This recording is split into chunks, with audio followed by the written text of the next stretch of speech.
اعلیٰ حضرت امام اہل سنت الشاہ امام احمد رضا خان علیہ رحمۃ الرحمن کی.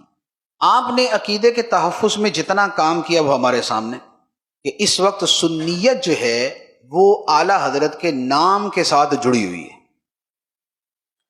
اگر کوئی اپنے آپ کو رضوی نہ بھی کہلائے یہ تو ایک دوسری بات ہے، لیکن اگر اعلیٰ حضرت کا مخالف کہلائے گا تو اس کی سنیت مشکوک ہو جائے گی.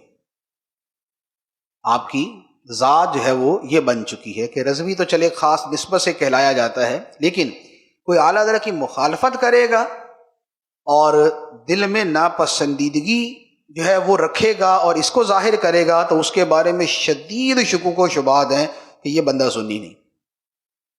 یہ اعلیٰ حضرت علیہ رحمہ کی سنیت کے حوالے سے آپ کی ذات پہچان بن گئی. کیوں بنی؟ اس لیے کہ زندگی بھر ان کا کام کیا رہا کہ خود اعلیٰ حضرت سے پوچھا گیا کہ آپ کا کام کیا ہے، زندگی کے معمولات کیا ہیں؟ تو آپ نے فرمایا فقہ حنفی کے مطابق فتویٰ دینا اور سرکار کی عزت کی حفاظت کرنا. تو یہ جو آقا کریم علیہ الصلوۃ والسلام کی ناموس کی حفاظت کرنا تھا یہ کیا تھا؟ یہ عقیدہ ہی تو تھا سارا. اس وقت کی جو بد مذہبیت تھی اس کا جو سب سے بڑا جو ہدف تھا وہ کیا تھا؟ وہ سرکار علیہ الصلوۃ والسلام کی ذات مبارکہ، عظمت انبیاء، عظمت اولیاء، یہی تھی. اب اعلیٰ حضرت علیہ رحمہ نے اس کی خاطر کیا کیا کیا؟ آپ اعلیٰ حضرت کا آرام دیکھ لیں تو 2.5 گھنٹے، اب کھانا دیکھ لیں تو نہایت معمولی، آپ زندگی کی سیر و سیاحت دیکھ لیں تو بہت کم، سفر نہ ہونے کے برابر. خود مسلسل وہی کتابیں لکھنے میں، حالانکہ اتنے کے تو مکلف نہیں تھے، کہ 2.5 گھنٹے جو ہے وہ سویا کرے، سے زیادہ نہ سوئیں. جب ساری دنیا اچھا خاصا سوتی ہے 6 7 8 گھنٹے تو وہ بھی سو لیتے. اور اس وقت اور اتنے علماء تھے تو جیسے جتنی انہوں نے کتابیں لکھی آپ بھی اتنی لکھ دیتے. لیکن اتنی محنت، اتنی مشقت، بیماری ہے تو بھی لکھ رہے ہیں، درد کے دورے پڑ رہے ہیں پھر بھی لکھ رہے ہیں، کہیں سفر کر ہی لیا تب بھی لکھ رہے ہیں، حج پر گئے ہیں تو بھی لکھ رہے ہیں، مدینہ منورہ گئے ہیں تو بھی لکھ رہے ہیں، بیماری کے اندر ایک مرتبہ شملہ پہاڑی پہ گئے تو بھی 7 کتابیں لے گئے. اچھا خود کتابیں پڑھنا مشکل ہے تو دوسروں کو فرماتے ہیں کہ تم ذرا پڑھ کے سنا دو کیا عبارت. خود لکھنا مشکل ہے کہ پیپر کو دیکھنا مشکل ہے تو 4 بندے کتابت کے لیے بٹھائے ہوئے ساتھ کہ میں بولتا ہوں تم لکھتے جاؤ.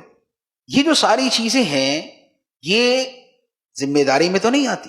یہ تو کوئی ذمہ داری نہیں ہے کہ ابھی آپ بیمار ہو تب بھی آپ نے یہ کام کرنا ہے، آپ کو درد کے دورے پڑے تب بھی آپ نے کرنا ہے، آپ سفر کرو گے تب بھی آپ نے کرنا ہے، حج عمرہ کرو تب بھی آپ نے یہ کام کرنا ہے. نہیں، ایسا نہیں.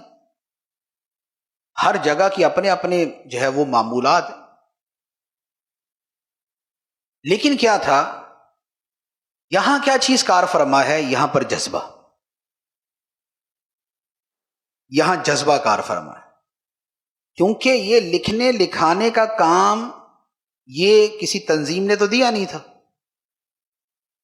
کہ جی آپ کا اجارہ ہے تو آپ یہ کام کریں، یا آپ کے لیے ہم یہ کریں گے آپ یہ کام کریے، تو تھا ہی نہیں. وہ کتابیں لکھنا، وہ محنتیں کرنا، وہ مشقتیں اٹھانا، وہ ریاضتیں کرنا، وہ راتوں کا جاگنا، وہ سارے کا سارا جو ہے وہ صرف اس ایک چیز کی وجہ سے تھا کہ کروں تیرے نام پہ جاں فدا، نہ بس ایک جاں دو جہاں فدا، 2 جہاں سے بھی نہیں جی بھرا، کروں کیا کروڑوں جہاں میں.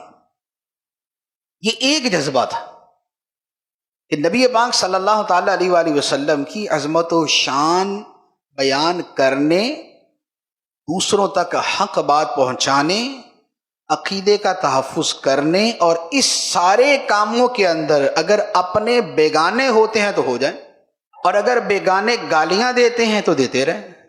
وہ ایک ہی ان کا تھا کہ فَإِنَّ عِرْضِي وَوَالِدِي وَوَالِدَتِي لِعِرْضِ مُحَمَّدٍ مِنْكُمْ وِقَاءُ، کہ میری ذات، میرے ماں باپ، میری عزت سب جو ہے یہ نبی پاک صلی اللہ تعالی علیہ وآلہ وسلم کی ناموس پر قربان.